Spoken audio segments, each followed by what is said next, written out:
जहाँ तक मेरी बात है, मैं गॉड को लेके वैसा फील नहीं कर पाता हूँ। मेरे अंदर ऐसी फीलिंग बहुत ज़्यादा है। मैं एग्नोस्टिक हूँ। मैं ये मानता हूँ कि ये दुनिया गॉड ने बनाई है। ऐसा हो भी सकता है, नहीं भी हो सकता है। ये भी हो सकता है कि अपने आप बनी हो, एवोल्यूशन के प्रोसेस। मुझे ये ज़रूर लगता है कि ज़्यादा चांसेस हैं कि कोई ना कोई फोर्स है इस सब के पीछे, पर वो फोर्स वैसी एकदम नहीं है जैसा धर्मों के लोग मानते हैं। वैसा होने का स्कोप ही नहीं है, क्योंकि सारे धर्म जब पैदा हुए, जनरली आप देखेंगे 6th सेंचुरी BC में लगभग अधिकांश धर्म पैदा हुए। चाहे हम बुद्धिज्म की बात करें, जैनिज्म है पुराना, लेकिन महावीर उस समय पैदा हुए। कन्फ्यूशनिज्म 6th सेंचुरी BC में हुआ। ताओइज्म उसी समय का चाइना में। क्रिश्चियनिटी लगभग उसके 600 साल बाद हुई। जूडाइज्म थोड़ा सा पहले से है, 6th सेंचुरी BC के आसपास कुछ कुछ दिख रहा है उसमें। Islam as an organise religion काफी देर में हुआ, हालांकि वो मानते हैं कि एडम के समय से उनका धर्म चलता है। धर्मों का विकास, ह्यूमन बीइंग का जो कॉग्निटिव डेवलपमेंट है, जब हम पहली बार सोचने लगे, हम तो मतलब कई अरब साल का प्रोसेस है एवोल्यूशन का। लगभग 1400 करोड़ साल के आसपास का प्रोसेस है, जिसमें पहली बार सोचने वाली स्पीशीज जो बनी हमारी, सोचने का प्रोसेस 70,000 साल पहले शुरू हुआ है। सिर्फ 70,000 साल से हम सोच रहे हैं। उसके पहले सोचने की क्षमता नहीं थी, ब्रेन ऐसा नहीं था।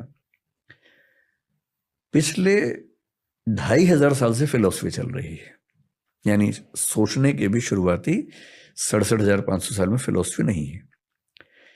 जब पेट भरने लगा, नियोलिथिक रिवॉल्यूशन हुआ, खेती होने लगी, सेटलमेंट्स होने लगी, तो कई लोगों को पहली बार भरपूर सोचने का मौका मिला।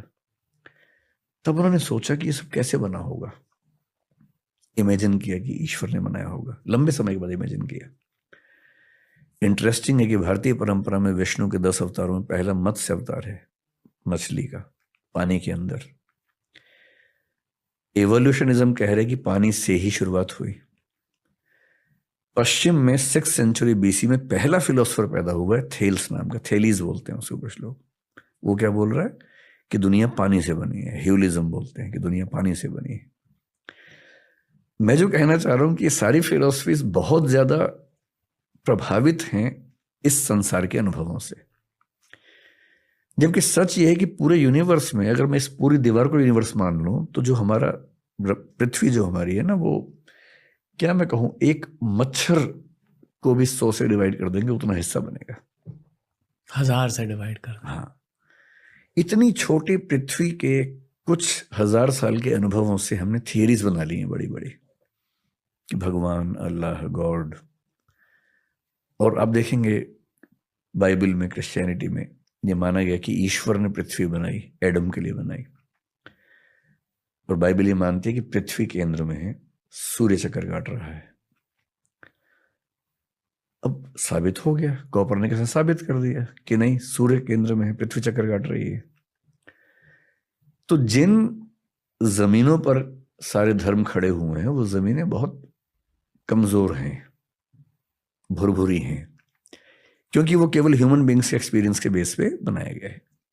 और इस ब्रह्मांड में हमारी दुनिया मतलब एक मच्छर का भी 100वां हिस्सा, 1000वां हिस्सा है। क्या पता कितनी कितनी गैलेक्सीज में कितनी दुनियाएं चल रही हूं। कुछ हमसे आगे, कुछ हमसे पीछे। कुछ हो सकता है कि अभी वो बंदरों के जमाने में चल रहे हो, कुछ हो सकता है कि हमसे 1000, 2000, 10 लाख साल आगे निकल गए हों।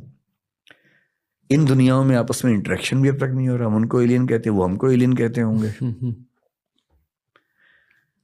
तो अभी तो विज्ञान ने दुनिया का डेसिमल में भी कुछ नहीं समझा है।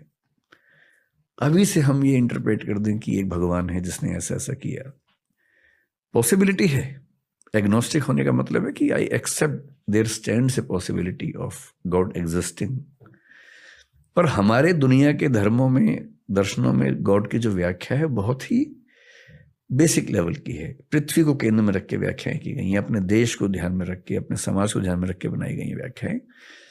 मेरे ख्याल से अल्टीमेट रियलिटी जब भी हमारे सामने आएगी, मतलब हमारी जिंदगी में तो शायद नहीं आएगी, शायद 10-20 हजार साल तक भी ना आए, शायद 1 लाख साल के बाद सामने आए, वो वैसी नहीं होगी जैसी हम सोचते हैं, उससे काफी अलग होगी।